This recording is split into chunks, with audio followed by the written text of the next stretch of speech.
Blog Talk Radio. Om Shabbat Shalom, Holy Way of the Most High.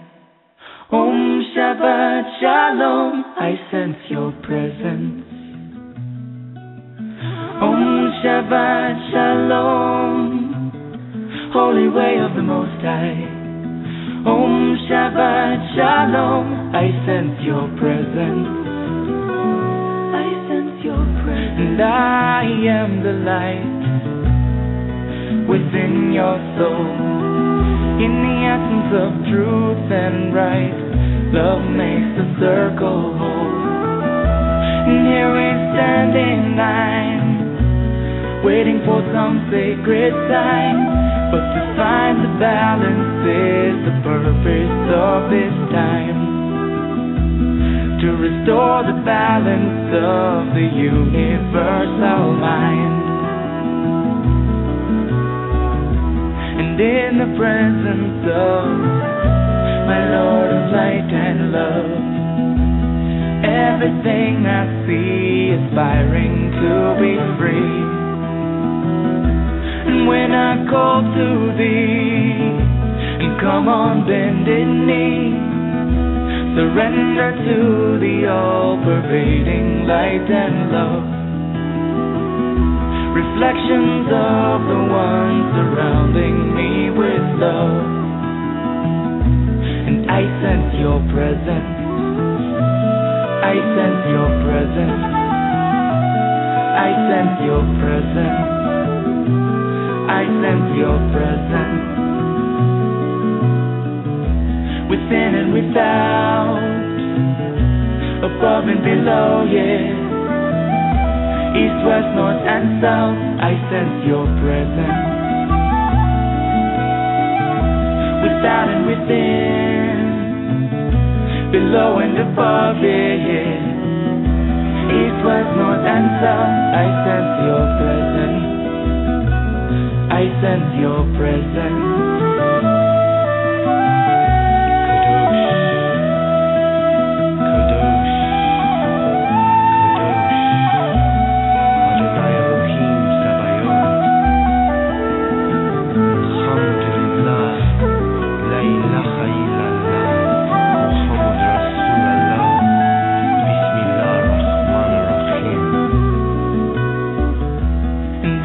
Presence of my Lord of light and love, everything I find in tune with the divine.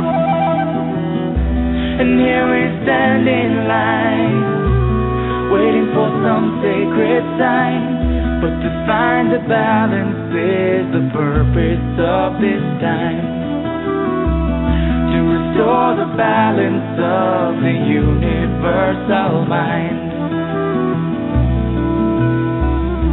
And I am the light within your soul. In the essence of truth and right, love makes the circle whole. And when I call to thee, and come on bended knee, surrender to the all-pervading light and love. Reflections of the one surrounding me with love. For to find the balance is the purpose of this time. To restore the balance of the universal mind. And I sense your presence. I sense your presence. I sense your presence. I sense your presence. Om Shabbat Shalom, Holy Way of the Most High. Om Shabbat Shalom, I sense your presence. Om Shabbat Shalom, Holy Way of the Most High. Om Shabbat Shalom, I sense your presence. Om Shabbat Shalom, Holy Way of the Most High. Om Shabbat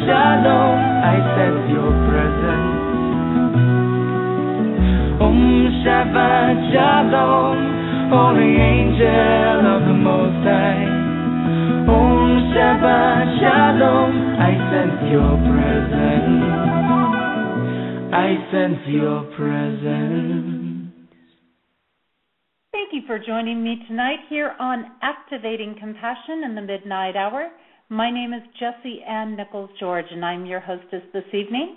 The music you were listening to at the beginning of the show is I Sense Your Presence. It's by Shemshai, great little group that I met when I was living in Arizona. And they're, of course, traveling around the world, living their dream now. And you can always connect with them on Facebook. That's one area, or also their website area, which I want to say is shemshai.com. And that's SHIMSHAI. And, great group. They've usually got a couple of free downloads from their website if you're interested in exploring their music a little bit more. And I just want to extend a welcome to you, whether you're joining us for the first time or whether you're coming back because you've enjoyed what I've done here before. Here at Activating Compassion in the Midnight Hour, I look at different ways that compassion exists in our lives, how to remove our blocks, resistances, frustrations, and more. Some weeks I'm discussing different aspects of how compassion is in our life and how it affects our life and different areas of compassion. And then some weeks I'm doing more exercises, practical implementations, and most of the times if you've experienced this year, if you've been following the show, I've got a lot of guests on, and I'm already putting together an amazing lineup for next year as well. Maybe a couple of little great hidden surprises coming up on that. I also occasionally highlight some musical artists along the way, and for those of you that have been listening, there's been Claire Hedin at the end of last year. We had Jill Matson on this year, Stephen Halpern and Peter Cater, both Grammy nominees there with some pretty big work out there, to say the least. And I certainly encourage you to go back and check out those shows in our archives. I focus here on, in my own work, helping people find and use compassion in their everyday lives. And I've created the Genesis Clearing Statement, which some of you have experienced on previous shows. And, of course, Kevin Baird, one of our other hosts, you can always catch him interviewing me about that and that work. And that happened, I want to say around September, maybe late August, September kind of time frame last year, 2012. So you can check out all of that work there. I've authored 4 books. The most recent are You, Me, Life, Dreams, and also the companion workbook for that. And then in addition, I've created the Compassion Tour, which is a multi-state nationwide tour that includes workshops, retreats, seminars, book signings, and fundraising events. And I'm already working on creating that 2014 tour, so stay posted. I do know I'm going to be in the Santa Barbara area early March, and I will be recording for Bridging Heaven and Earth, a PBS TV show there in that area. And actually they have that recording available for anybody who would like to come in and watch the taping happen. So you can stay tuned on that. That information will be up on my website, and you can follow other events for the tour at jessieannicholsgeorge.eventbrite.com. And there's also an option there for gifting the tour, so you can't make it to an event or you live in another country but you want to support me getting out to the fundraisers, you can certainly donate any amount you choose right there. Just a reminder, if you enjoy the show this evening, make certain that you tell your friends, family, significant others, make sure you share it with those social media connections out there, because I know myself, when I share things, I never know who's going to pick up on something and go, oh my gosh, that's exactly what I needed to find out about and exactly what I needed to hear about. Thank you for sharing that. So don't be afraid to put it out there and let other people know about it, because it may be exactly what they're looking for. They just use the same link, by the way, to come in to the archives that you use to get into the live show here, and that's available without restriction anytime. And it's actually available starting right after we complete the show. So very easy, very convenient, and then they can just listen there at their convenience for that. Now, before we get started, those of you that have listened in before, you know that I like to delve into this wonderful little book that I have here, The 72 Names of God, Technology for the Soul. It's put together by Yehuda Berg, which is a Kabbalah master. And Yehuda, I like his work just because he takes the big concepts and he simplifies them down into our everyday life. And that's what I like to do with my work, too, because I feel like, hey, it's got to get in there where you understand it. It's got to be in there where it applies for you. And the more it does that, then the more you're going to take hold and you're going to use that information. So what I like to do is to kind of randomly open here and find out what our message is, because as we know, when we do it, it always comes to us, whatever is the message for the week. And by the way, this message then is posted on my website, JessieAnnNicholsGeorge1.com, and I put that up usually right after the show, and you'll find that on my page on the Main Street Universe tab there. So let's see what Yehuda's message is tonight here. Okay, we have diffusing negative energy and stress. Wow, I think this is going to be something a lot of people can use right now. When we encounter places oozing negative energy, if we come in contact with people radiating darkness, anger, or hatred, when pressure increases, this name will neutralize any and all negative forces, including stress and nervous tension. And then the message he provides with this is, or the insight he provides is, according to Kabbalah, we all have a spiritual field of energy that extends a little more than 7 feet from our bodies. Although we can't see this field with the naked eye, it's as real as the invisible atoms in the air and as undeniable and influential as the unseen force of gravity. Whenever this field is charged with negative or stressed out energy, we find ourselves in a lower state of being, suffering from sadness, stress, depression, hostility, fear, and uncertainty. Or we just feel plain miserable. Unpleasant places and gloomy people influence our lives when we come into close contact with them. Our personal space is violated, charged with disturbing energy detrimental to our well-being. And the meditation that he gives with this is purifying light banishes unseen ominous forces and deactivates harmful influences lurking nearby, including those that dwell inside you.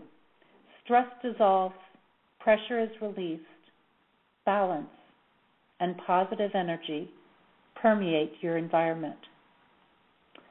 And I think this is really going to apply with our guest tonight, because with his work, he really delves into how to get past some of these blocks.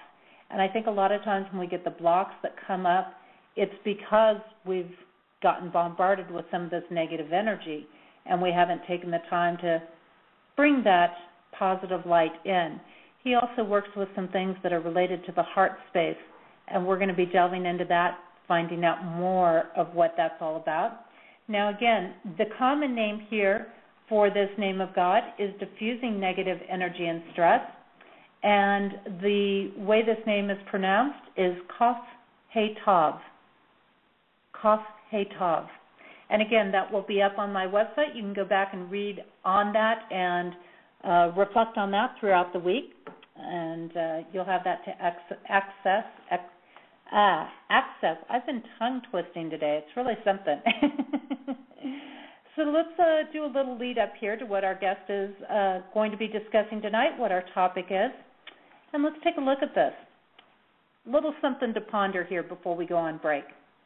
How often have you tried to force your way through something? Have you focused so hard on trying to find a solution only to find yourself standing in the same place, stuck? Have you ever thought you didn't have time to play or indulge in stepping outside of a schedule or other boundaries? This is the way that many people tend to operate. However, as we grow spiritually, we realize that forcing our way through doesn't necessarily work.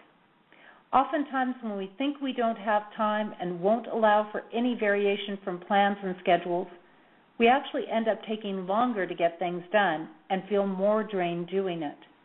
These patterns can then easily cascade into difficulties into multiple areas of life instead of just where it originated. When we fall into force and structure too much, we lose a very powerful piece of having flow, abundance, and harmony in our life. That piece is our creative energy. When this energy gets pushed down and ignored, we are certain to start seeing things like headaches, frustration, aggression, and feeling completely depleted and at times even defeated. Jack Elias talks about connecting to the inner power and intelligence that comes with using creative energy. He says that from a space of creative energy, especially when used in combination with heart energy or compassion, one can create anything to happen in their life. He says that any change can happen. When we open ourselves to working with creative energy, we are also opening ourselves to true magic. This creative energy breaks up the stagnation that is in our lives. In turn, we open ourselves to all possibilities that lead to a fulfilling, rewarding, abundant lifestyle. We can heal on many levels and transcend all perceived boundaries around us. Creativity can actually be seen as the union of two words, create and activity. It is creating action in our lives. What can you do to embrace your creative energy? When was the last time you did something that didn't need to be done in a specific way? Are you willing to spend a few minutes a day being creative to get unstuck instead of spending hours spinning your wheels going nowhere? This week, our guest focuses on a component of compassion that is related to the aspect in my books known as loving yourself. This reminds us to honor who we are and what we need. It reminds us that we need to step out of the boundaries imposed on us and stay connected to our heart and allow ourselves time to be free and open. I'm going to take a short break, and when we return, I will have Jack Elias with us. He will be sharing his work in finding true magic. And the song I've got for you during our break is called The Chosen One. It's by Claire Hedin. You can definitely check out more of her work at www.clairehedin.com. That's CLAREHEDIN.com. We'll be back in just a couple of minutes.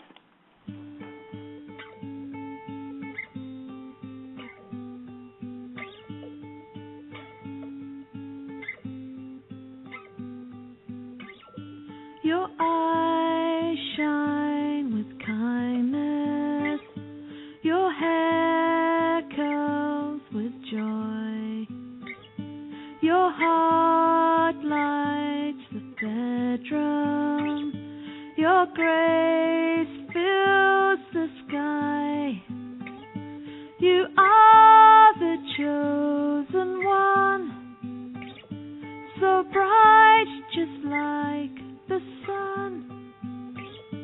You are so blessed be, you are a joy to me. Your name sings the heavens,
my joy, you're my delight. You are the one I love, that I adore. You are the one my life was created for. You are the one I love, so blessed be. You are a joy to me. Oh,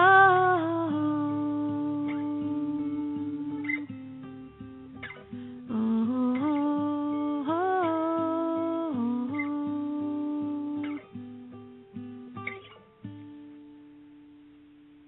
And welcome back. You were listening to Activating Compassion in the Midnight Hour.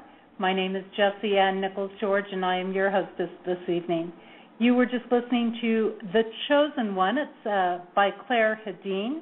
And again, if you'd like to find out more about her music, you can certainly do so at www.clairehedin.com. That's CLAREHEDIN.com.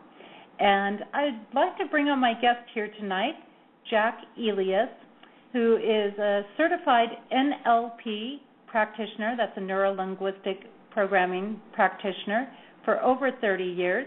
He's done clinical and Ericksonian hypnotherapist. Jack is trained in altered states processes, Zen Buddhism, Buddhist and Siddha yoga for over 45 years. He has authored Finding True Magic, which blends hypnosis, NLP, and various meditative techniques to create a dynamic process of change. He is the founder and director of the Institute for Therapeutic Learning and a vocational school offering transpersonal hypnotherapy, or NLP, and certification trainings, seminars, and mentorship programs. Jack's mission is to help people get everything they really want, which happens through accessing the true magic that exists in the mind and comes from meeting any situation with confidence. And we're looking tonight at his work with accessing the creative mind. You can also learn more about Jack's work at www.findingtruemagic.com. That's at the bottom of the show description tonight. And I'm just working on going ahead and getting his mic opened up. Jack, it is absolutely wonderful to have you here on Activating Compassion in the Midnight Hour. Thank you, Jessie. The way you pronounce my last name is Elias. Elias. Okay, Elias. Thank you. Yeah, that's fine. I had that down, and I was. I'm happy to be here, and I must say I really enjoyed the opening of the show. Those were wonderful pieces. Well, thank you so much. It's it's such a pleasure to bring it in, and I love just bringing in a little piece of insight, for the topic and my guest, and I think it just kind of sets us all up for the evening here. Jack, I would love to have you start off by sharing about yourself. Give us a little background to who you are and what got you onto this path for this work that you're doing now with Finding True Magic and working with creativity and all of these different avenues. Okay.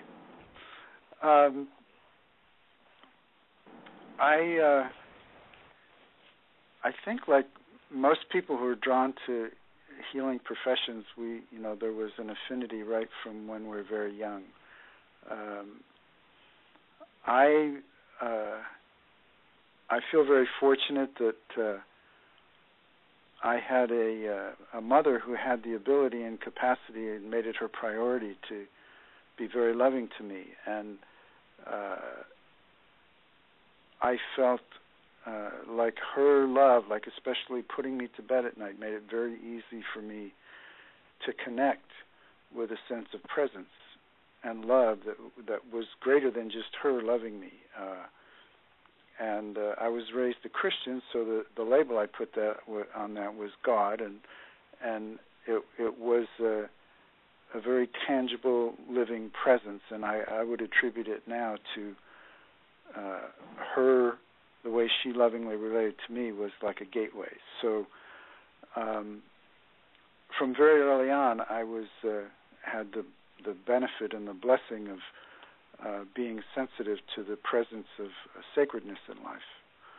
And I probably for a while thought I would be a priest, and but that kind of gave way to a greater interest in science and mathematics as I got older. I thought I would be an astronomer when I went to college, because that sense of sacredness was equally there, and in fact heightened in studying math and science for me, because especially mathematics just kind of laid open this incredible, all-pervasive, intelligent functioning of the universe. So it wasn't dry and dead like a lot of people think of mathematics. So it's very kind of mystical, in fact. But when I got to college, I had a very strong detour, which I'm assuming most of your audience knows the term karma. It's the law of cause and effect, and it's actually very simple. It's not that esoteric, but the words from the Eastern religions sometimes confuse us, and karma is one of those words that we have a lot of trouble with. But basically, seems like I had a rendezvous. I picked up this little book called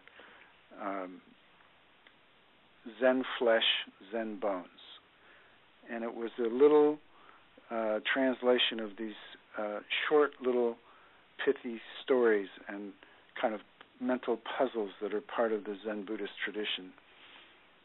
And I just opened it up in my room. I was a freshman in college, and I read a couple of these, and just this huge upwelling of joy and recognition came up, and I literally started dancing around the room and had this very strong feeling like I had come home. And at the same time recognized that I had been carrying a kind of sadness that I hadn't been home. But it was so far in the background it never occurred to me until that moment that I had a sense always that I wasn't really home. And so this made me very interested, obviously, in Zen Buddhism. But this was 1966, and there was hardly anything around at that time. There were a couple of books by D.T. Suzuki, but other than that, there was pretty much nothing. But I did read one or two of those books, and at the end of my sophomore year, I had my interest in college had evolved from science into history and religion and philosophy, and so I was planning to go on in that direction in my finishing up my college years. But at the end of my sophomore year, I had this big spiritual experience, and then the next day, somebody handed me a brochure about the first Zen Buddhist monastery opening in America. And 2 weeks later, I was there. And that monastery is very well known now. It's called Tassajara Zen Mountain Center, and it's the monastic location that's affiliated with the San Francisco Zen Center. And the teacher there was one of the seminal Buddhist teachers to come to the West, and I just had the good fortune to just fall into that without really any searching whatsoever. His name was Shunryu Suzuki, and his title is Roshi. That's for the title of a Zen master, so his name was Suzuki Roshi. And there's a classic, what's now a classic book on meditation called Zen Mind, Beginner's Mind, that is edited from transcripts of talks he gave. So I got to study with this fantastic being for 5 years, practicing Zen Buddhist meditation and study for 5 years. both at the city center and also at the monastery in Tassajara. And in about a year or so, he died in 1971. And about a year before he died, another teacher from a different Buddhist tradition, from a Tibetan Buddhist tradition, had come to America, and he came and visited. And his name was Chogyam Trungpa, and his honorific title is Rinpoche, which is what all the equivalent of Zen masters in the Tibetan tradition are called Rinpoches. So his name was Trungpa Rinpoche.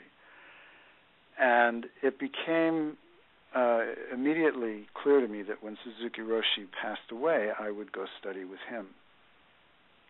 And that's what I did. I had studied with Suzuki Roshi till he died. That was 5 years studying with him. And then I went to study with Trungpa Rinpoche in Boulder, Colorado, and I was there with him for 16 years, and then he passed away.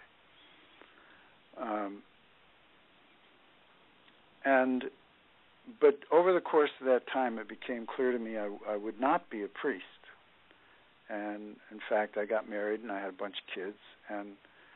But this sense of having a connection, a spiritual connection, and that there was something I had been blessed with to communicate to people in terms of serving people and helping them in a compassionate way.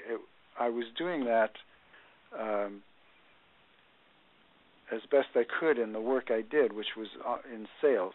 Like when I got married, I realized I had to get a real job, and so I started selling real estate and also added insurance and some other things after that. But even though I was serving people, I always felt like the product was in the way, and like there must be, that there's something I had to share with people directly without there being a product in the way. But by this time of having a level of frustration about it, I had 4 kids, and so I had this idea in my mind, well, I can't make a change now because, I've got to keep things going. I might lose everything. It's the typical way we often think when we want to change something, is that we might lose what we have. So, but one thing that did happen that confirmed for me that I have been very fortunate to, as I said before, fall into studying with these very, very special beings was that I went to, in 1980, I went to a neuro-linguistic programming training where I got certified. And I was probably the only one in the class, about 30 people or 40 people. I was probably the only one who wasn't a psychologist.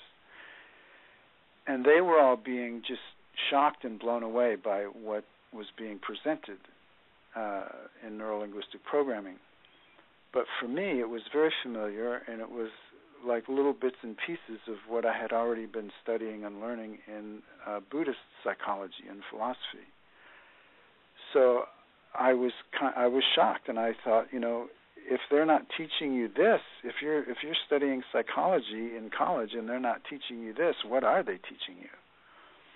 Right. And so that made me feel better about the fact that I had never completed college, because when I had that big experience and then somebody handed me the brochure and then I went to the monastery, that was at the end of my sophomore year, and I never went back to college. So that removed any bad feeling I had about that. It's like, I did make the right decision. Clearly I had made the right decision, at least for, my interests. So I carried this problem about what do I do? I can't stop working. So in 1986, in August of 1986, my oldest child, my daughter Sarah, who was 10 at that time, was diagnosed with pulmonary hypertension, which is a closing off of the blood vessels in the lungs. And it's a terminal illness, and there's no treatment for it. And she had been having trouble for months, and we took her, and they diagnosed it, and they put her on oxygen. And for comfort. It's not a treatment. It just makes it easier for someone to get oxygen. And we were living in Boulder, Colorado, which is 6,000 feet. So they told us, you should move to sea level as soon as possible. So within a matter of weeks, we were completely uprooted from our life, our friends, our spiritual teacher, everything. And we, as searching the East Coast and the West Coast, we finally picked Orcas Island, which is up here in the Puget Sound in Washington State. And we moved there, and I was my daughter's primary caregiver. She was on oxygen 24 hours a day, 7 days a week for 5 years. And I was her primary caregiver, and basically over that time spent all of our assets and savings. And so the irony of ironies is that when pretty much I'd lost everything was when I began my career as a hypnotherapist. And, the irony being, I told myself, you can't begin a career as a hypnotherapist because you might lose everything.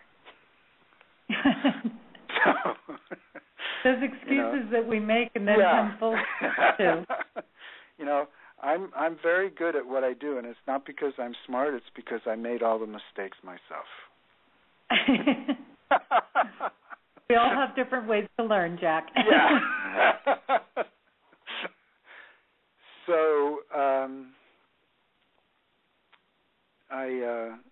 I moved to Seattle from Orcas Island with my daughter in '88, and I took a class in hypnotherapy, and immediately was obvious that I really already knew this stuff, and the teacher was very courageous and very generous. Instead of feeling threatened, they just invited me immediately to start teaching with them, even though it was my first training. And I taught with this man. His name was James Maynard, and we taught his version of transpersonal hypnotherapy, which was more theosophically based. And then when he left town and I took over about 2 years later, I transformed it and made it much more from the point of view of my Buddhist training, still keeping the theosophical elements but kind of expanding it. So I have been training and teaching and having a private practice ever since 1988. And my daughter passed away in '92, and when she passed away, then all my other kids came to live with me. So I was a single dad for many years with 3 teenagers, and that was a lot of fun and very instructive. That's more than a handful and a half. Yeah. To take them on at the teenage stage. I mean, I think even people who have lived with them all their lives are challenged by that age range, let alone not having them that time. Yeah, they were, I think it was like from 8, 12, and 14. Wow. Okay, so you had a little bit of space in that. Yeah, now I'm a granddad, and I have 4 beautiful grandchildren. Oh, how wonderful. Yeah. And so, in 1985, I finally published my book. It's been around a long time now, Finding True Magic, Transpersonal Hypnotherapy. And I'm very gratified and very grateful that it's, many people consider it a classic in the field. It's been around a long time and still very used by a lot of people and very highly regarded. And that's, again, it's not because I'm so special. It's because I was smart enough to and lucky enough to live in a very close relationship with these extraordinary teachers.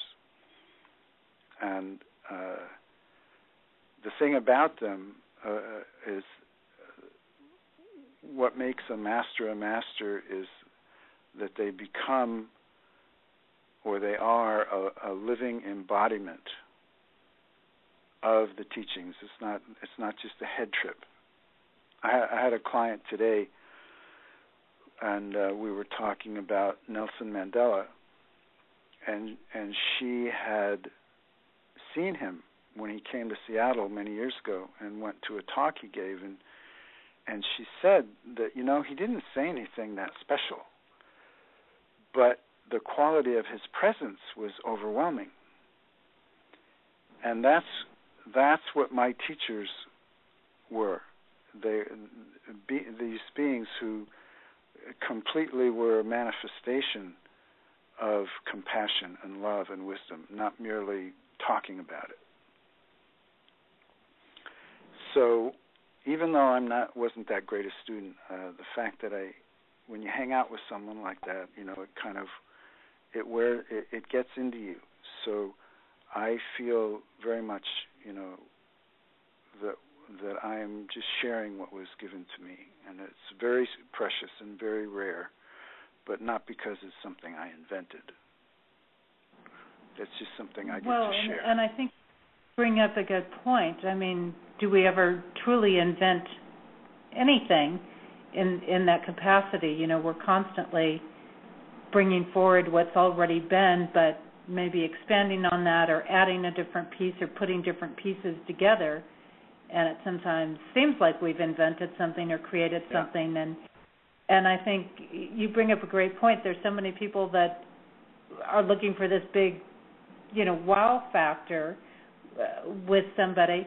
And as you say, the wow factor is oftentimes more the presence that's there, the follow-through, the living the message, the showing the message in action, which is, I think, what really brings it home to truth in that capacity. And I find that it is kind of that mixture, and every now and then when you find somebody that's saying something that's like, oh, yeah, I get it, that's it. But here again, I can say that people might be getting, for example, something I put out there because of the way I present it, but it's not that it's necessarily anything brand new that's out there. Right. I find that we, because of the, from around that time of the 60s, for all you old hippies out there, when the Eastern teachings started to really come to the West, it's been a real struggle for us how to understand it. And one of the ways that we get mixed up is what we could call not understanding how to relate to the absolute and the relative.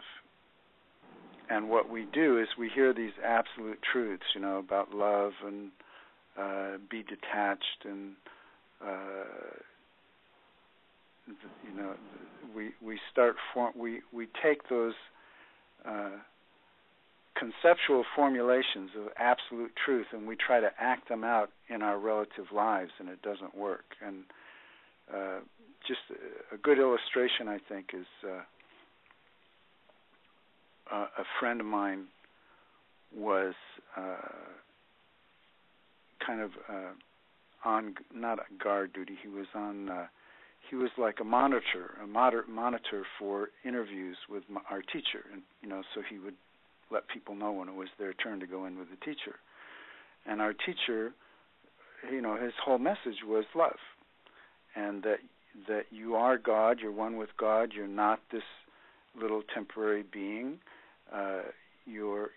And don't get trapped in all the pettiness of clinging as this petty little being.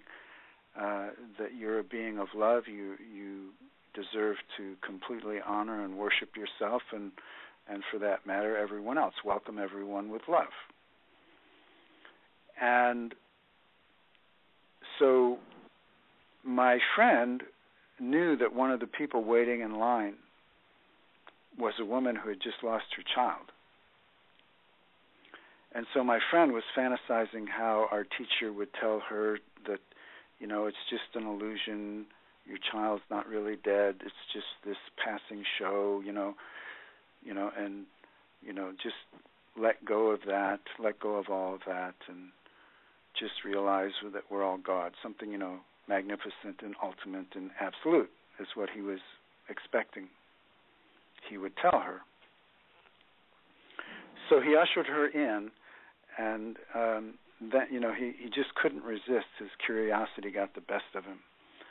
So he peeked in. He wasn't supposed to. It was supposed to be a private interview, but he peeked in, and what he saw just shocked him to his core, because instead of seeing what he thought, which was our teacher sitting up on his higher seat, and the person, you sit on the floor at your teacher's feet, instead of him being up there giving her these wonderful pronouncements, what he saw was that our teacher was down on the floor hugging this woman, and they were both racked with sobs.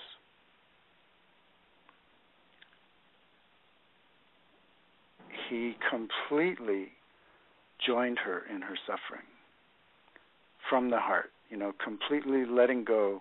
No, it was not a place for concepts. It was a place for total heart connection, being completely human and vulnerable to heartbreak.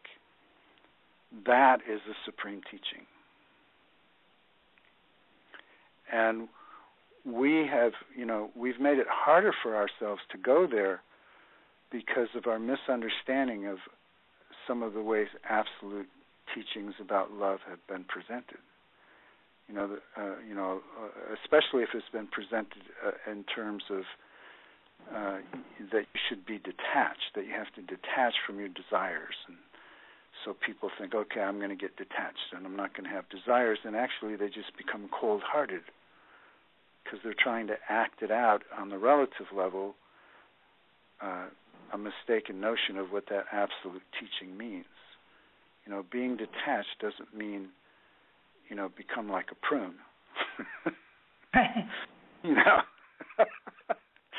Well, and I think that is a term that really is one that maybe is easily misunderstood, and I'm glad that you brought up this example with the teacher, because this is one of the things that I feel like shows the difference sometimes between a so-called real teacher in something versus somebody who's just feeding you information. And that real teacher is not afraid to get down and be at your side. They don't have to always remain so-called above you or this sort of thing. They don't have to maintain that position all the time. They understand when it's time to be face-to-face there, to be in that different space. And the detachment factor is an important thing, I think, because like you said, it gets very confused. People think, well, I've got to be detached now, and then they really shut down their emotional body, which ironically, at least in my experience, is a huge key to having our connection. It's a huge key to our heart space and our compassion space in things. And yet the detachment, as I've learned it anyways, or come to know it, is beneficial to us when we detach from, say, forcing our will or from having to have a specific outcome in things, as opposed to detaching from ourselves or our emotions or that level. Yeah, that's great. That's a great way to put it. I tell people that, like this thing about you're not supposed to have desires, it's not, and that the Buddha, the Buddha said that grasping is the root of suffering, and you should practice desirelessness, and that's a mistranslation. It's, we, as any living organism on Earth, we are all desire beings, and all that means is that moment by moment we desire everything that we need to stay alive. We desire food, we desire oxygen. We're constantly having desires, and that's perfectly natural. What causes suffering is when we grasp at a desire, and grasping at a desire is a fiction, because the desire is not an object. We create ideas about desires. And those ideas are conceptual objects, and we think we can grasp them, like I'm holding on to you, or I'm holding on to my car, But that's just conceptual thinking. What's actually happening is you're squeezing yourself, and we miss that. People have elaborate notions about what they're holding on to and what they're trying to control. Everybody has, control issues, and because of our ideas, our awareness is directed outward towards these objects that we've created, meaning these concepts that we've created. We think we're dealing with something out there, but really all we're doing when we're grasping or controlling, all we're doing is squeezing our being. And that is unhealthy, and it actually doesn't help ever. The functional demonstration of fear is that we squeeze ourselves. And if you recognize this, that's all it is, then you can start to develop an interest in releasing your attachment to fear. When you realize it's not this big castle of ideas you've built up, that's just a distraction that you've created from recognizing you're squeezing your heart or you're squeezing your gut, And if you realize it's that simple and that elemental, then it's easy to recognize that it's never your friend.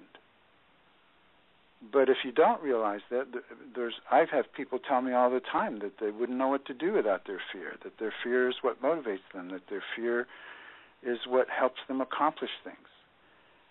And I always, one of the things I tell them, besides pointing out the squeezing notion, is that in terms of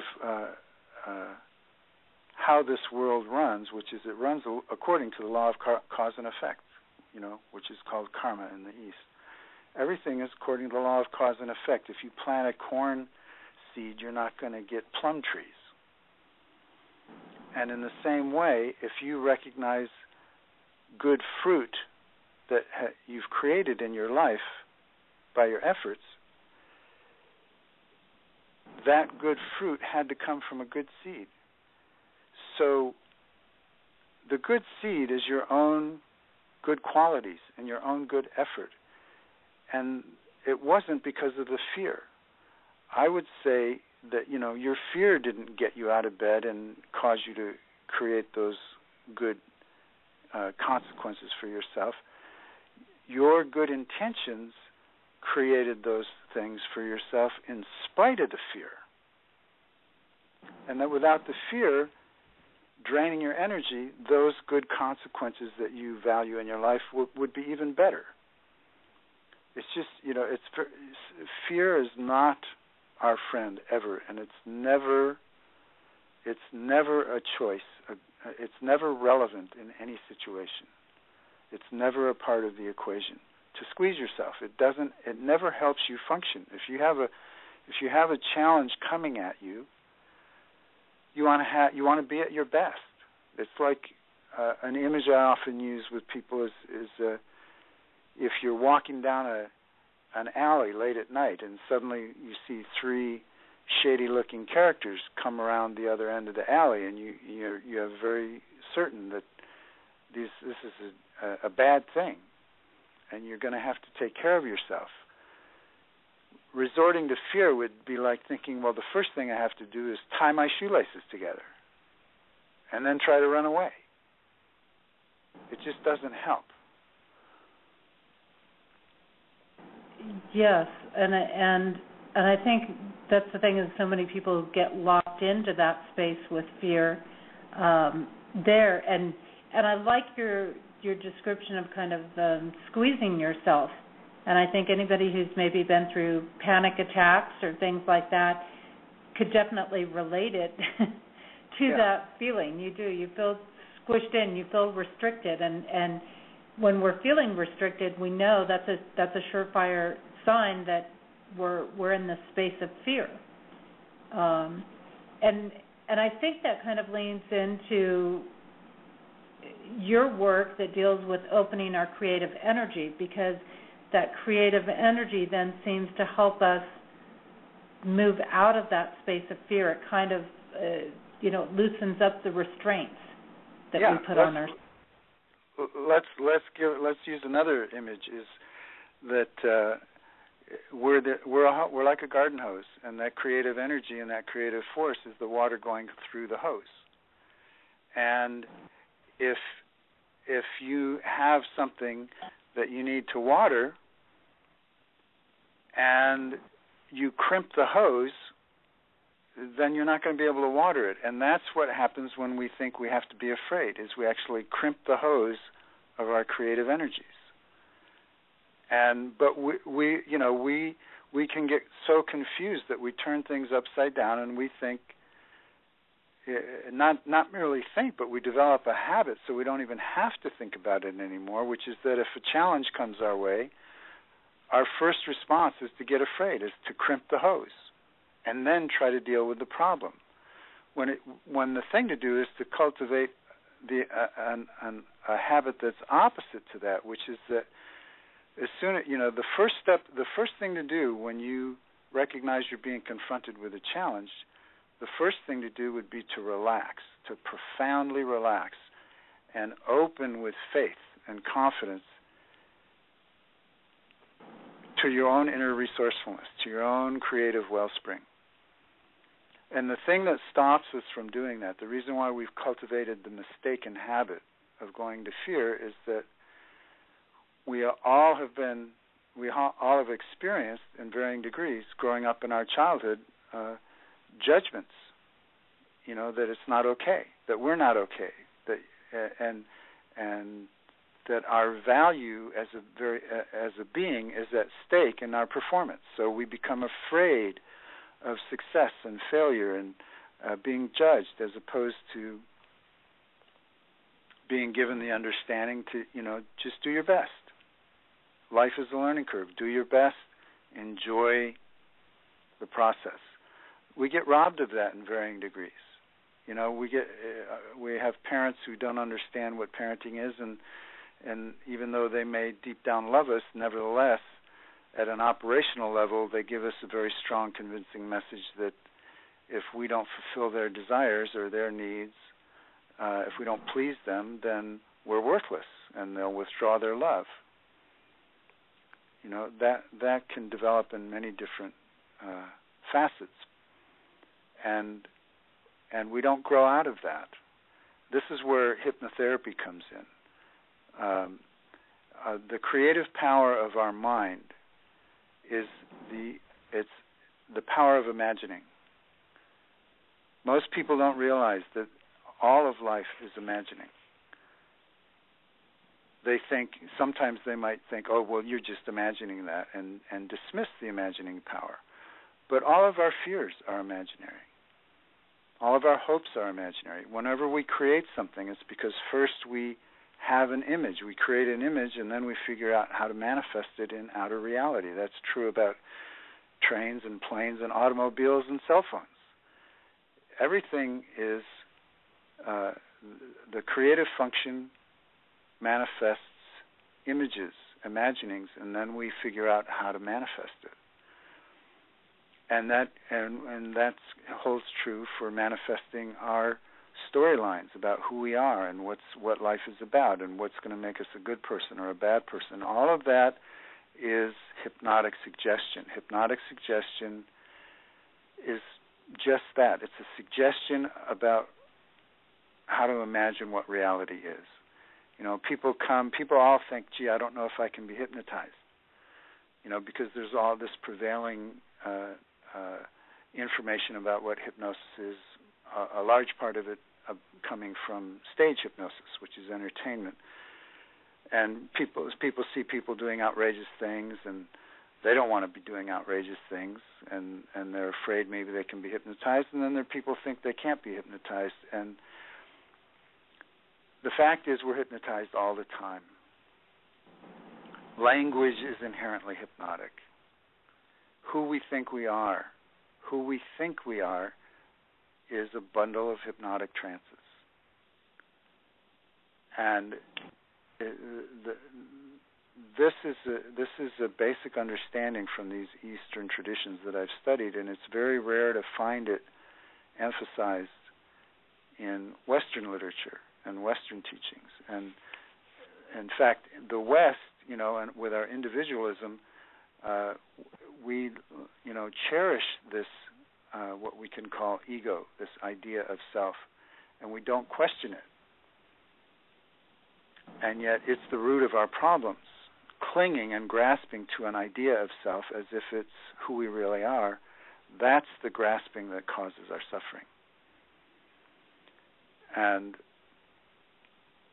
it's all a function of misusing language, of accepting negative hypnotic suggestions, like I'm not worthy. Most people carry around, if you're not joyful, it's because you think you're not worthy. If you're not joyful all the time, in my opinion, it's because you have some tape in your head, which is nothing but hypnotic suggestion, telling you you're not worthy, telling you you're not allowed to be joyful, or you don't deserve to be joyful. And then, of course, there's all kinds of justifications for that. But none of them are true. And all of those things, what they serve to do functionally is they create the crimp in the hose that blocks your creative energy from flowing in a very joyful, and our creative energy is naturally joyful, naturally loving, compassionate, and inclusive, and anything that manifests from that creative energy in a way that's not restrained by those kinks, it automatically benefits others as well as yourself. So it's effortlessly inclusive. And that joyfulness that's coming out, just for people that are wondering out there, because sometimes you and I can talk on things and think, oh, somebody should put these pieces together. When we talk about being joyful, we're not necessarily talking about the person who goes skipping up and down the street, tossing flowers out of a basket or whatever.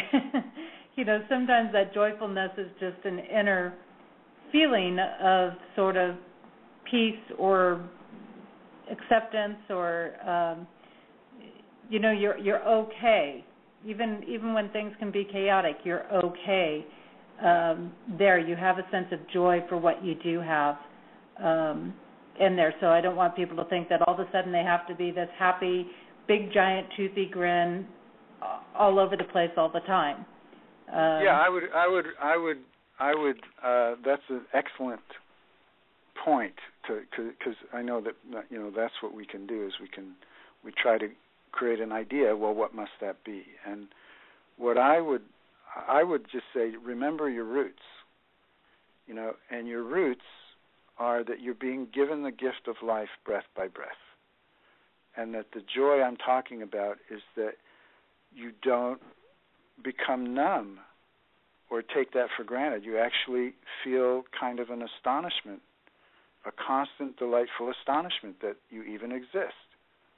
And it's very vibrant and peaceful at the same time. It's very rich, and it's welcoming, because when you realize, when you're sensitive to the fact that you're being given birth moment by moment, you realize that that's the case with everything and everyone around you, that we're all being given birth together, moment by moment. We're all part of the same miracle, and we're all brothers and sisters.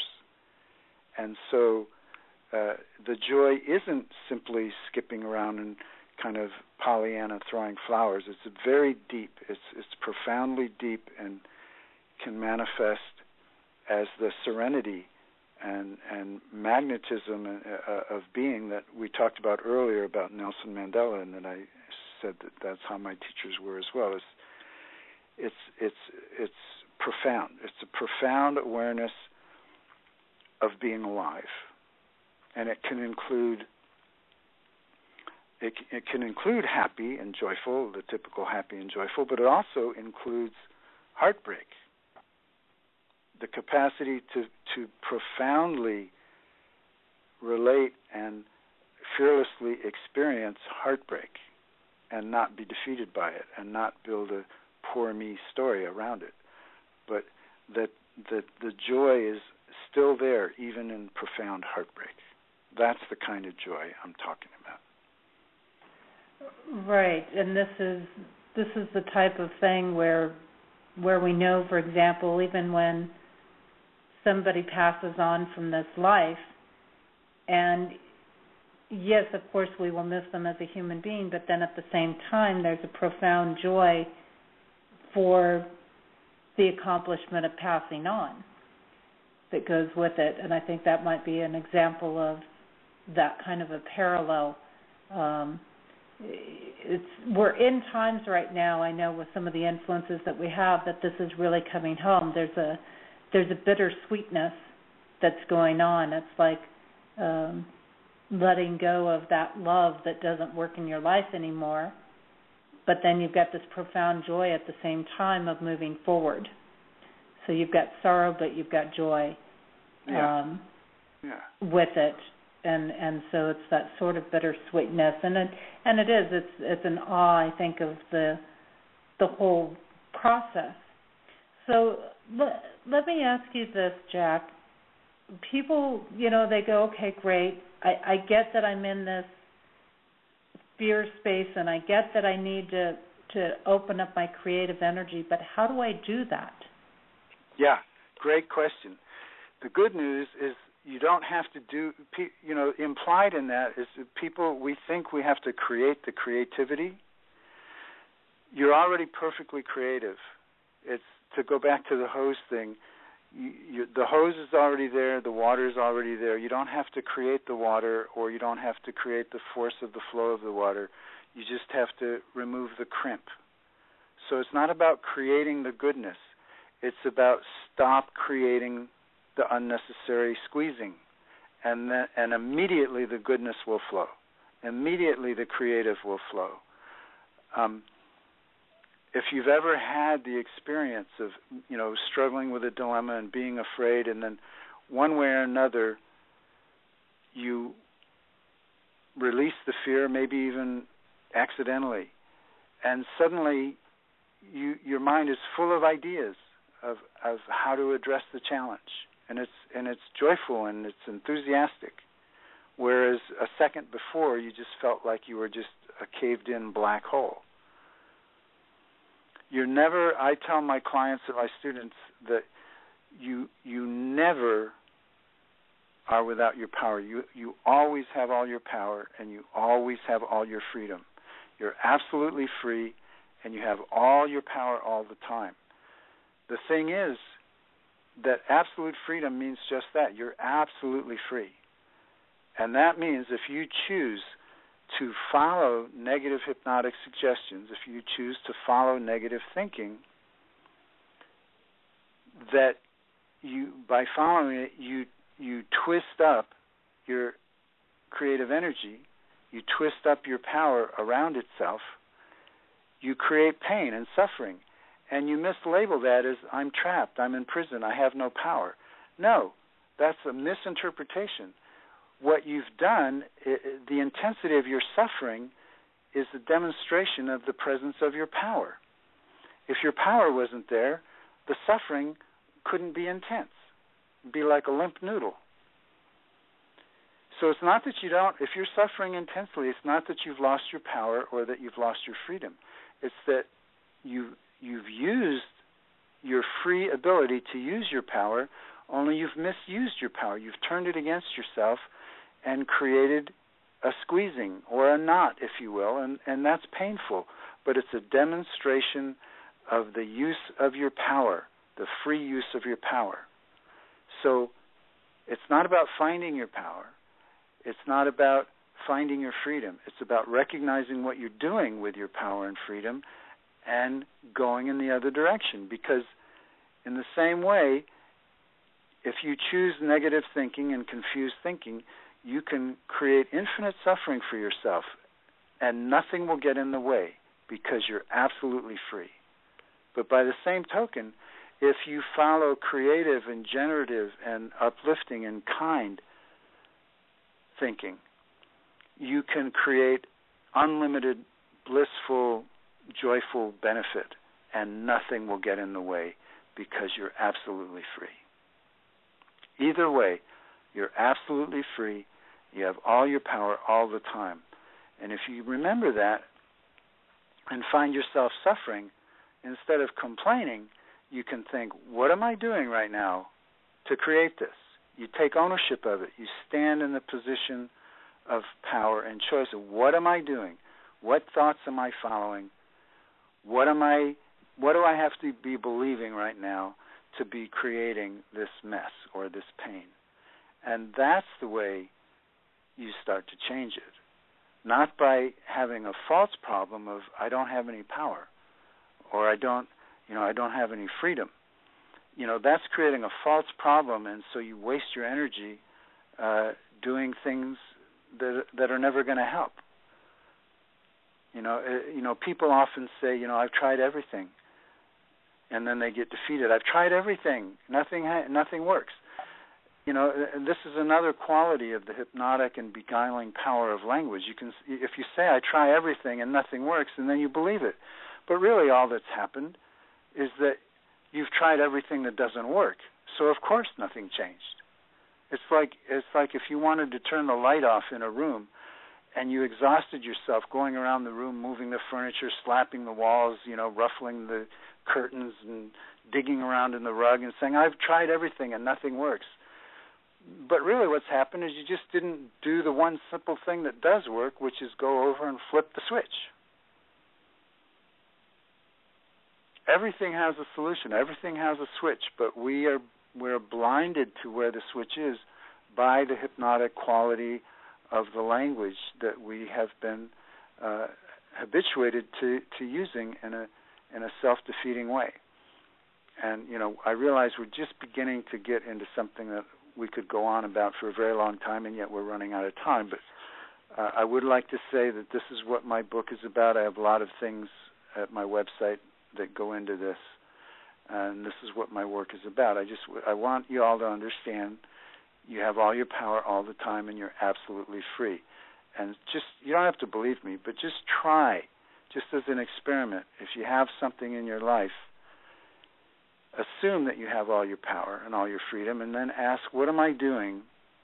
What do I have to be believing to be creating this right now, or to be willing to stay in relationship to this right now? What do I have to be believing? What am I doing? And then you can start to recognize what? I was going to say, and you bring up an aspect in there when you gave your example of how we get so busy on this doing. We're busy moving the furniture and touching the wall and adjusting the curtains. And what we need to do is stop and be still and really look around the room. Yeah, right. So that we can see. Oh, there it is. And it's that stillness. It's that quietness that reopens and goes, oh, that's it. Yeah. There's a wonderful story about that was a wonderful book you brought up with all the names of God. In that same tradition, there's all kinds of stories about Nasruddin. Sometimes he's a fool, sometimes he's a sage, sometimes he's all kinds of things. But they're teaching stories, and there's one of my favorites is that one night Nasruddin comes home from a big partying all night, and it's early in the morning, and he's drunk, and he's stumbling home, and he gets to his door, and he can't get in. He doesn't have his keys. He's realized he's lost his keys, so he goes back out into the street, and he's crawling around on the street under the street light looking for his keys, and one of his neighbors, his friends, comes by and says, Nasruddin, what are you doing? And he says, I can't get in my house. I lost my keys. And the friend says, oh, well, gee, let me help you. So he gets down, and they're both spending some time looking around, and And they look everywhere in the field of this street light, and finally his friend says, geez, Nasruddin, I don't know. I don't think your keys are here. Maybe can you rethink it? Maybe you lost them somewhere else. And Nasruddin says, well, yeah, I did. I lost them in the alley. And his friend just looks at him in shock and says, well, then why are we looking for them here? And Nasruddin looks at him like he's a fool, and he says, well, because this is where the light is.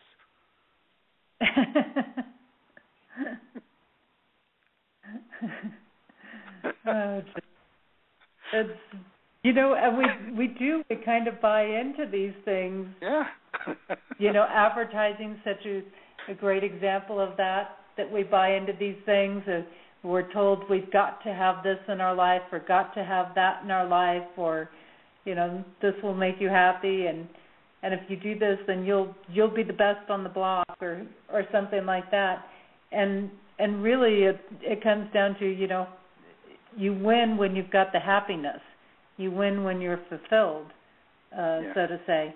And we need to look, as you say, we need to look where we lost it, or look, where we think back, maybe where we noticed the connection was missing in things.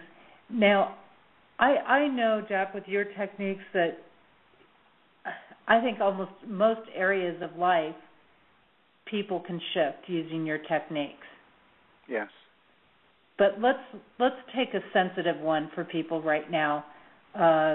We have a lot going on in our world and our economy, and there's been a lot of people that have lost jobs or things like that along the way.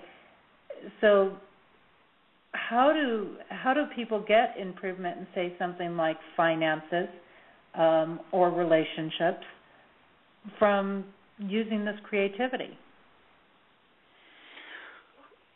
The fear never helps. So the thing to do is to, as best you can, relax and invite. Depending on your beliefs, your belief system can make a difference. You want to use what works for you. The way I would put it is invoke grace, invite beneficial guidance from whatever source you feel is available to you. Relax and open to that, and then make your best effort to move forward with a sense of self-encouragement, encouragement to those around you, build relationships, build networks. Do the opposite of what fear wants you to do. Like fear wants us to contract and to grasp. One of the best ways to discover the way to a new life is to be generous to yourself and to be generous to those around you. And one aspect of generosity is brainstorming, which is engaging your creative powers together. And when you're doing it together, when you find ways to be in relationship and to others to do it, it's also much easier to let go of fear, because you can reflect confidence and love to each other, and you can talk about the fears that are trying to get us. That fear is all imaginary. Fear is imaginary. It's not real. And I want to distinguish between, I'm talking about psychological fear. It's imaginary. I'm not talking about the fight or flight response. That's not fear. That's the fight and flight response. It's a built-in response as a survival tool. That is not fear. Psychological fear is a story about me and what's going to happen to me. That's, negative hypnotic suggestions. And it never helps. It never helps. And, people often object. Well, people say, well, bad things could happen. Of course, bad things can happen. But living in fear keeps that hose crimped. It keeps you squeezing yourself, degrading your health, degrading your ability to connect to your creativity. So, yes, it's possible that bad things can happen. But if you're going to have to meet a challenge, what do you think would be the best way to meet it? having spent your time degrading your health and your faith in yourself by constantly worshiping at the feet of fearful imaginings, or by keeping yourself uplifted and encouraged with love, and then when you meet a challenge, you just do your best. You just do your best. You might not get what you want, but you'll discover that without fear, what Jesse just said is that the answer is not the outer performance or the outer success. You have everything when you have your own inner love and inner peace and inner sense of your own worthiness, so that if something outside doesn't work out, you still can be gracious and to yourself, and you still can create healthy relationships with other people and find a way through with community, whether it be just one other person or a neighborhood or whatever. I find that people, it's very rare for people to have healthy family systems, which is a form of community. There's so much confusion, so much fear that people carry, so much unfinished business and resentment that, especially in America, the character, you can see it in our politics today. It's very much about, attacking and creating rigid separations, and it's terrible. It's tragic.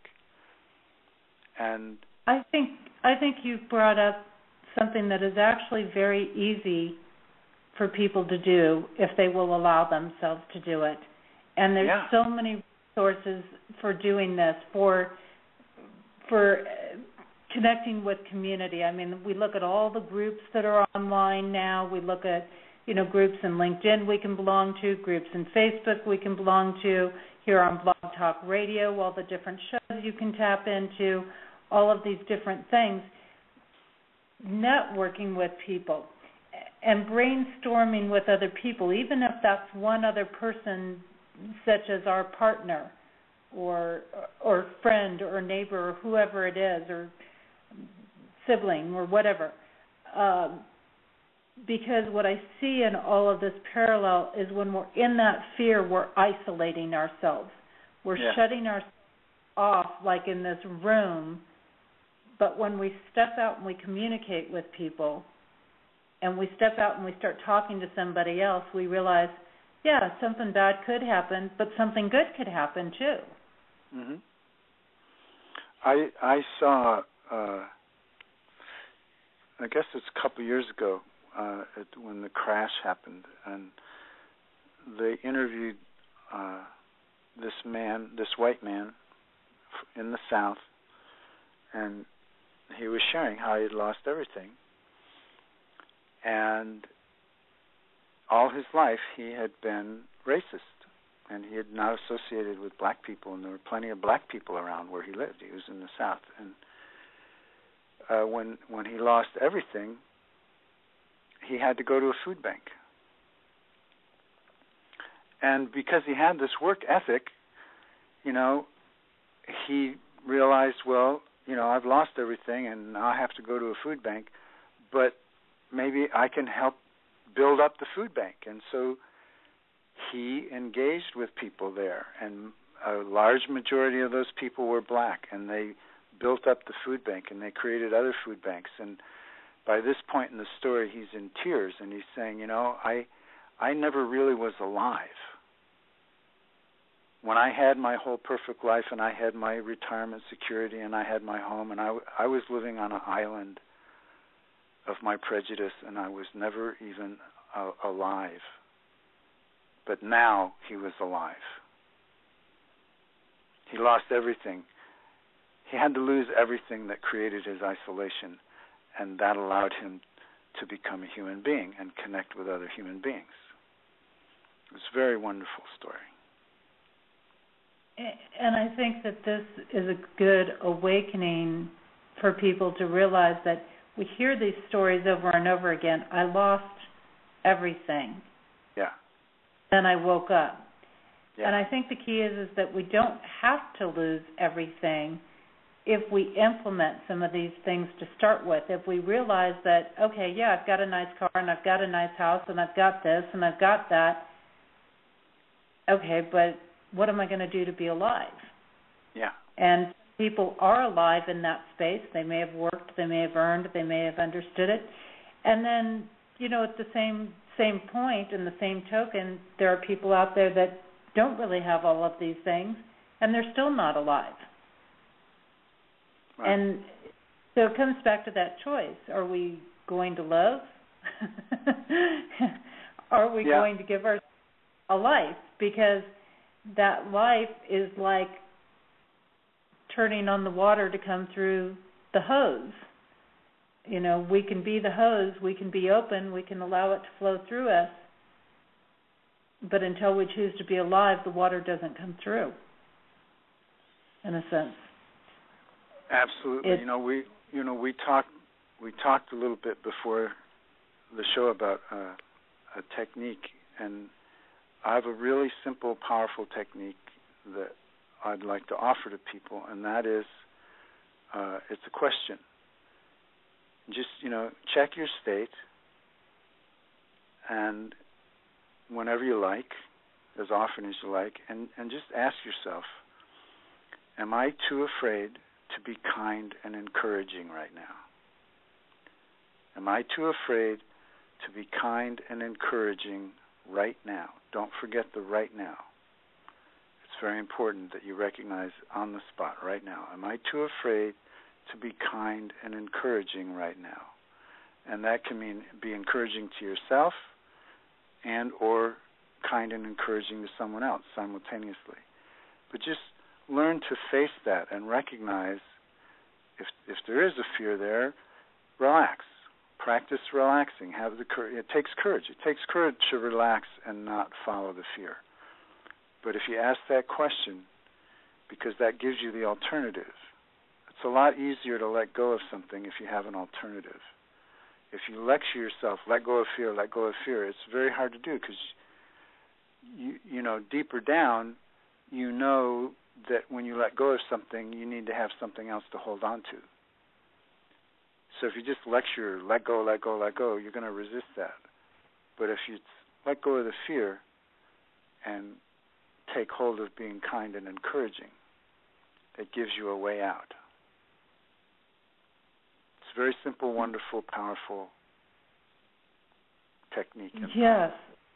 And as you were saying this, it's one of those things that you listen to, sometimes, okay, come back and listen to this in the archives when you have your friends having the bad day. Put them right here to this point. And because sometimes you need to hear it from somebody else. And when you hear it from somebody else saying, okay, am I too afraid to be kind and encouraging right now? I mean, it's like, oh, man. Did I really just hear that? Like, am I really in that space that I can't even say a kind word to myself or somebody else? It's such a wake-up. It's such a wake-up, and it kind of makes you laugh, and it kind of makes you go, man, am I being really silly right now or what? Yeah, it's very powerful. And, we're so habituated to beating ourselves up. And so it's a very powerful technique. It's profound. You're like, wait a minute, am I too afraid? Because you have to cop to it that when you're beating yourself up, at the bottom line, if you really investigate it honestly, it always is about fear. So, so what if you made a big mess? I often say to, especially it's easy if someone has if they have kids, it's like, if your kid makes a big mess, are you going to beat him up or are you going to encourage him? Encourage him to learn from his mistake. Encourage him that he's bigger than the mistake. He can go on. You don't beat people up, and that includes yourself. Everybody makes a special case. Everybody works very hard to be kind to other people, but they often leave a special case. I have people tell me all the time, I'm great, I'm great with other people, I'm really kind, I'm really patient with other people, I'm just hard on myself. As if you're not a human being, as if you're some special other kind of being where it's okay to beat this special kind of being up. And I just say, it's not okay. You're a human being. There is never an excuse for attacking yourself. You'd never attack them. Well, you can never attack yourself. I'm sorry, no special case.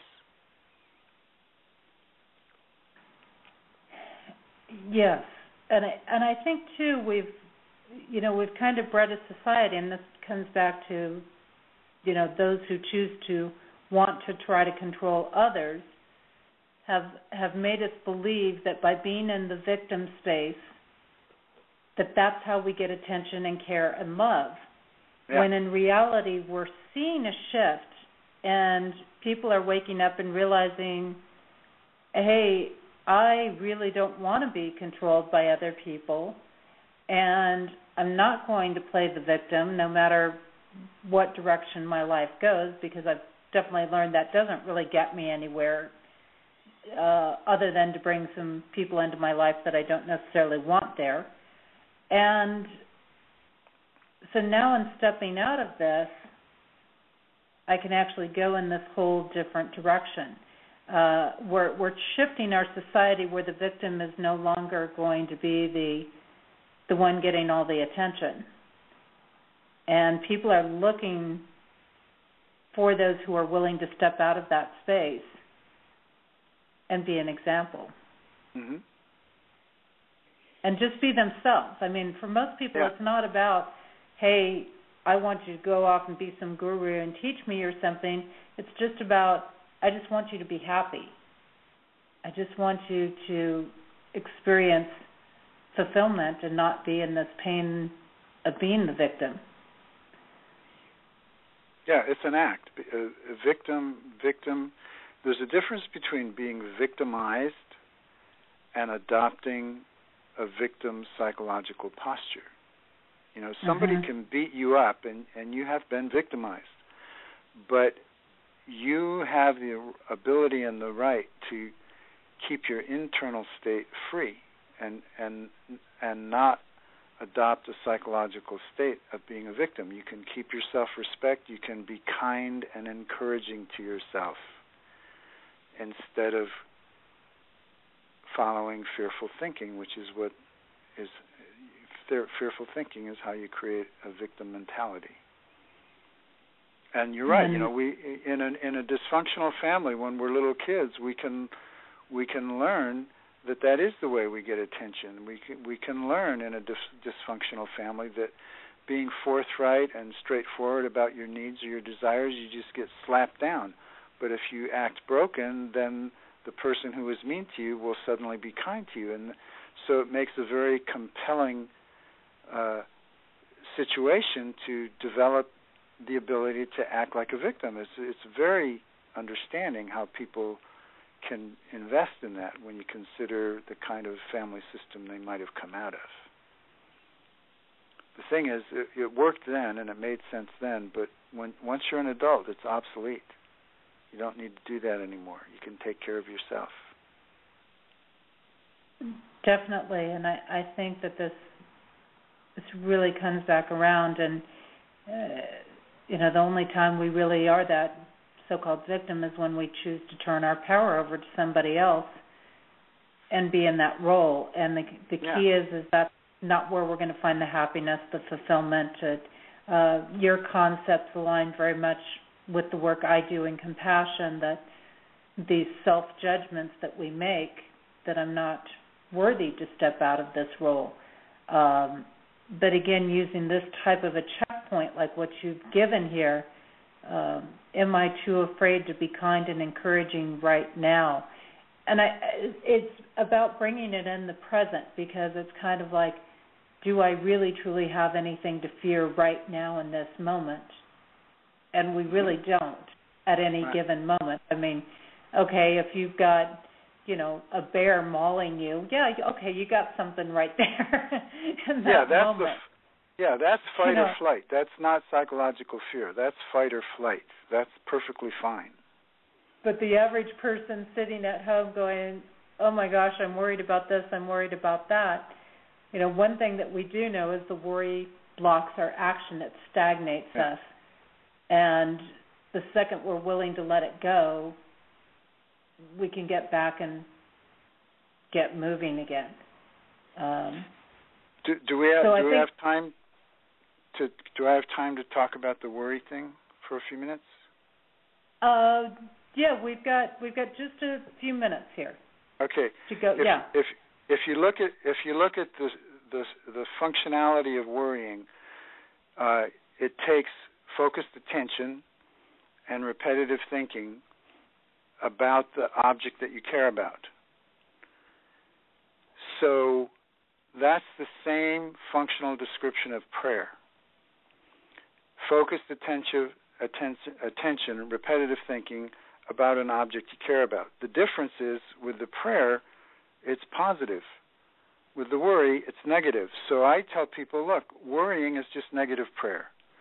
So if you find yourself worrying, just recognize, oh, I'm worrying. That means there's something I care about. What is it I care about? And when you recognize what it is you care about, then start praying about it. Invite benefit, invite support. Pray in a positive way. If you find yourself worrying, don't beat yourself up about it. Just take it as a good reminder. Oh, I'm worrying. There's something here I care about. See what it is, and then start praying about it.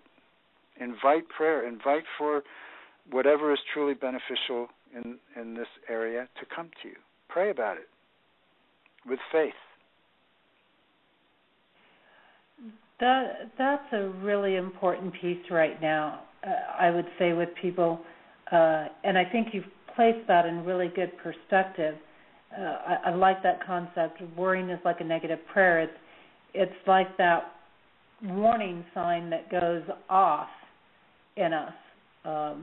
It's kind of like you hit that point where you say, whoa, I think I've ate a little too much, right? Your belly's aching a little bit, and it's like, hey, I ate a little too much there. I need to stop eating right now. These worries, these fears, they're the same kind of things there. They're to wake us up and say, whoa, wait a second. We need to pay attention here. We're not paying attention. We're on autopilot or something else at the moment, and we need to make this shift. And I love how you bring that up and you say it's, repetitive thinking of what we care about.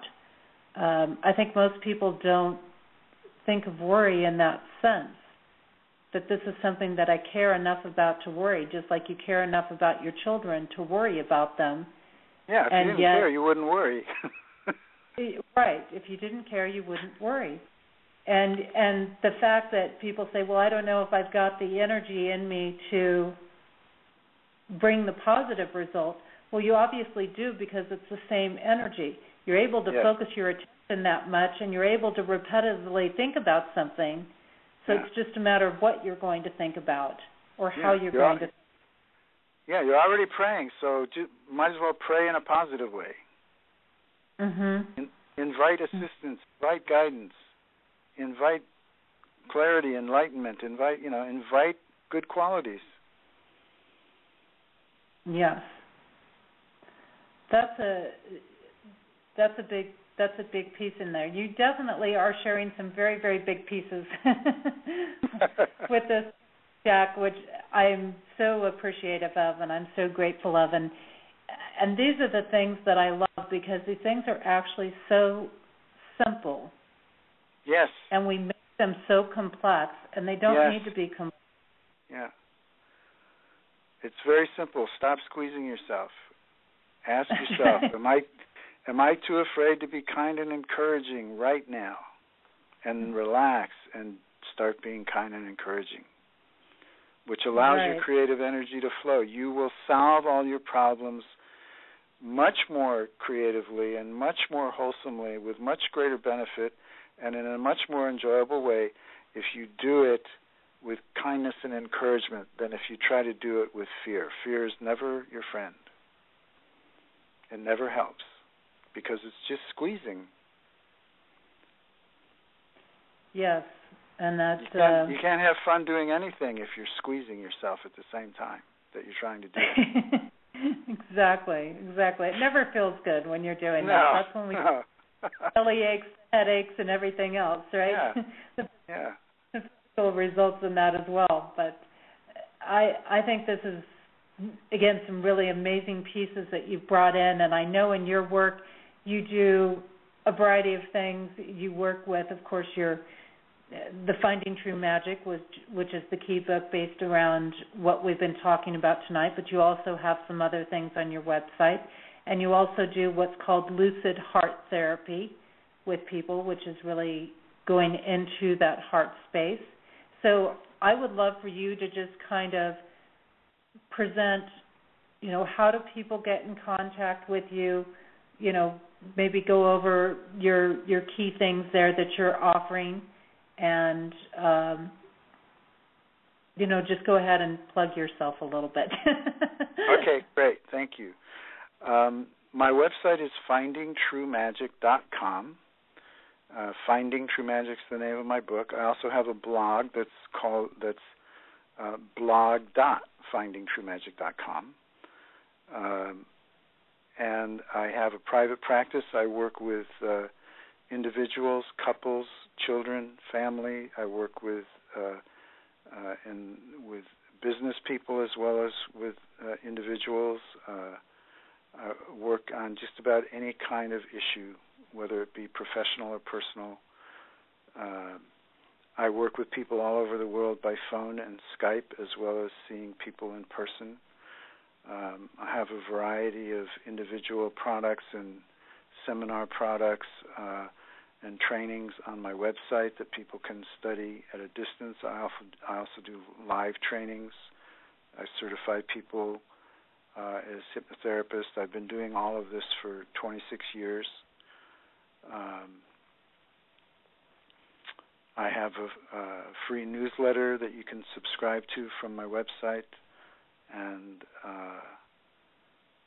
my book also is an ebook form. You can get the ebook on Amazon or iTunes or Barnes & Noble. There's another one, I can't remember what it is. But anyway, it's easily accessible in hard copy or ebook form, and my work it's easy to get a hold of me. I have a bunch of YouTube clips. You can go check me out on YouTube and get a sense of what it's like to work with me and hear a lot of the same kinds of ideas that I've been talking about with Jesse tonight. Just remember, ask yourself, am I too afraid to be kind and encouraging right now? And then just let go and start being kind and encouraging. So I think that's everything. You can email me from my website. I'll mention a couple of things that you have under your products on your website too, which is the Dating Survival Kit for audio set. You've got your book, of course, Finding True Magic on there. You've got aspect of working with hypnosis for weight loss or health gain. Also to quit smoking and be free. You've got a 2-hour video that's a product that you do that's Buddha and the Hypnotist, and dealing with our waking conscious. And also you've got an aspect or a product on here that is Family Matters, 5 ways to stop your past from screwing up your future. That seems like it could be really interesting as well. On there. I love that aspect. It's like, yes, how do I get my past to stop screwing up my future?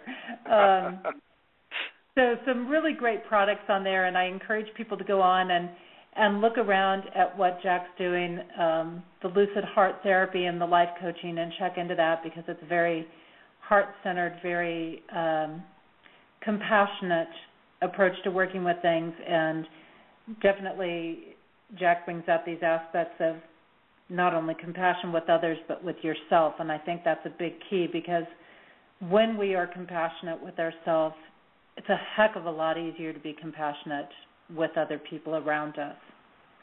And again, you can find all of his work at findingtruemagic.com. It's at the bottom of the show description there. And Jack, I tremendously want to thank you for your time and your insights and your sharing that you've given tonight. It's my pleasure. Thank you for inviting me. And I really love the work you're doing. It's wonderful. Thank you so much. I greatly appreciate it. Next week here on Activating Compassion in the Midnight Hour, I'm going to have Peter Fenner on. He's going to be talking with us about his work in the Radiant Mind. So that's definitely going to be something to tune into. He's doing some amazing, amazing work and has a great deal to share with that. My books, again, on relationships have been released, and you can find the links to check those out and purchase them on my website at JessieAnnNicholsGeorge1.com. Again, those are the books, You, Me, Life, Dreams, and the Companion Workbook, and they're designed to help you activate the perfect relationship for you. You'll learn how to find, develop, and maintain your perfect relationship, and you can learn how to understand what your partner is thinking, feeling, needing, and how to communicate in ways to strengthen your relationship and avoid drama. And I do want to mention that any of the books, the relationship books, You, Me, Life, Dreams, or the Companion Workbook, whether it's ebook or paperback, a portion of the what I take in on those books are being donated to Live and Let Live Farm Rescue during the month of December. So any purchases that are made on those books during the month of December, there will be anywhere from $2 to $5 per book donated to them. And they're a wonderful organization. If you're not up on the Live and Let Live Farm Rescue and the work that they're doing, I do encourage you to check them out in two different ways. liveandletlivefarm.org is their website, as well as Teresa Paradis, who coordinates all of that and operates all of that organization, was a guest on my show last fall. And you can certainly go back and check out the archives on that to find out more about that work. So I really encourage you for that, because I would love nothing more than to write, a big check to them and support the work they're doing, because it's absolutely amazing there. And I am working on putting together the Compassion Tour. You can stay on top of the events for that at JessieAnnNicholsGeorge.eventbrite.com, as well as on my website. And if you'd like to find out more about the work I'm doing, again, on the website, you're going to find things like short videos. I put out a new one every month on that. You can find workshops that are going on. You can find my online courses, which there's a whole variety of things. There's also series on there regarding the relationships, regarding compassion, regarding chakras and how to work with the chakras, as well as moon cycles, new moons honorings and full moon honorings, and I've got a winter solstice honoring that's coming up with that. So lots of options there, very affordably priced to do things online with that. You can connect with me, see the different ways you can connect with me. You can find out, again, the archive shows are listed on there, as well as you can follow all of the hosts that are here on Main Street Universe and catch the archive shows throughout our entire network here. They're all listed on the site there. And that's all listed at the bottom of today's show description. The December special that I have running right now is my books Activating Compassion and the Companion Workbook are available for $4.99 each in paperback and $1.99 each in ebook, which is a huge, huge savings, because the paperbacks are usually $12.99 each and the ebooks are regularly $9.99 each. So this is a great way to also get a gift for somebody right now. You think about that, whether it's the relationship books or Activating Compassion, it's a great opportunity to give something at a very affordable price, as well as to help other people. And you can get all the details right there on my homepage at JessieAnnNicholsGeorge1.com. And don't forget, we've got several shows here on Main Street Universe throughout the week. Sunday nights we have Darren Bouquet, who's a reader at Madame Laveau in New Orleans. He does his show called Spiritual Insights. Monday nights we have Kevin Baird walking on the sidewalk with his Horizon Oracles Journeys deck. This is a deck that he personally created for himself, and you can learn more about that deck at templeofgaia.com. Tuesdays, we have Susan Weed, who's sharing her work in herbs and natural plants. And I believe she just started a series on evergreens, if I'm correct on that. And Wednesday nights, our flagship show with Daniel and Janice and Brett. It's called Main Street Universe. So they're always bringing on different things, discussing different topics, or they also have some guests that come on the show from time to time as well. So it's just a kind of a variety of different things that's happening there. I definitely want to say, hey, this is Jessie Ann Nichols George, and thank you so much for being here tonight. And certainly I look forward to seeing you back here next week as we delve more into activating compassion. But don't forget, if you've enjoyed the show tonight, and Jack shared some really, really great tips with us and some really great insights, share it with other people. Get out there and let them know what you were listening to, and it's available right here at the same link in our archives, and they can listen to it at their convenience. It'll be available in about 5 minutes here or so, 10 minutes after we close down the show here tonight. And I'm going to leave you for that song with the song Yearning For, Over and Over by Shemshai. Again, an amazing group. Make sure you check out their work. They're on Facebook. If you just put in SHIMSHAI, I know that they share, like I said, where you can go in and get some free song recordings every now and then, and they're just an amazing group of people. I want to thank you so much. I look forward to seeing you again next week right here on Activating Compassion in the Midnight Hour. May you enjoy the rest of your weekend and have an amazing week. And if I could see what makes me blind, I would soar to the edge of my mind, and to touch what seems unreal, just to show you the way that I feel. And we are in time with time, one with the season of change inside. And we are in tune with the tune, caught in a balance of sun and moon.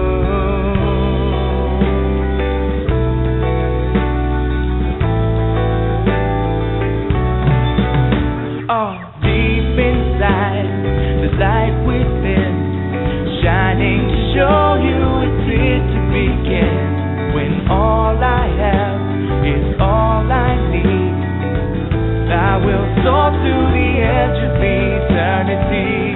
And we see it eye to eye, one within love to be for the divine.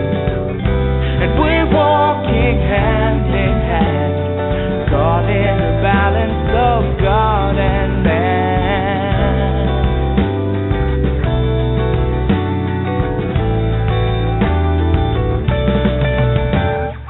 Over and over, life is your lover, learning to walk just a little bit slower, whispering secrets but that you can't keep it. No turning back now, this time we reveal it. One to another, all will discover the essence within the most beautiful lover. Time is still turning, the love is still burning. Deep in your spirit, your heart still yearning for.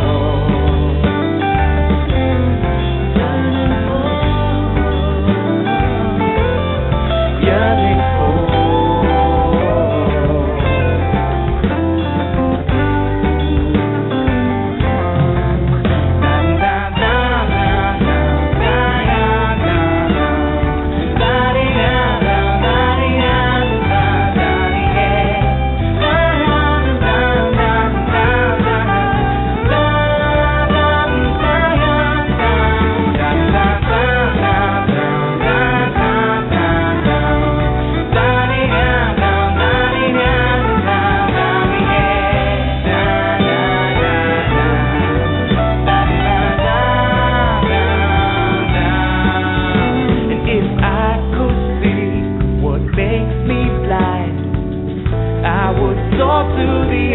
My mind, when all we have is all we need, all that we ask for shall be received.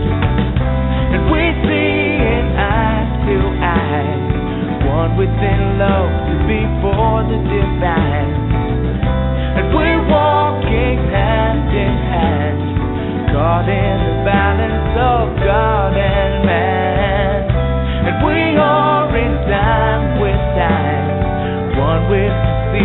of change inside. And we are in tune with the tune of life in the circle and love in bloom. Over and over, life is your lover, learning to walk just a little bit slower, whispering secrets, I bet you can't keep it. No turning back now, this time we reveal it. One to another, all will discover the essence within the most beautiful lover. Time is still turning, the love is still burning. Deep in your spirit, your heart is still yearning for. Over and over, life is your lover, learning to walk just a little bit slower, whispering secrets, I bet you can't keep it. No turning back now, this time we reveal it. One to another, all will discover the essence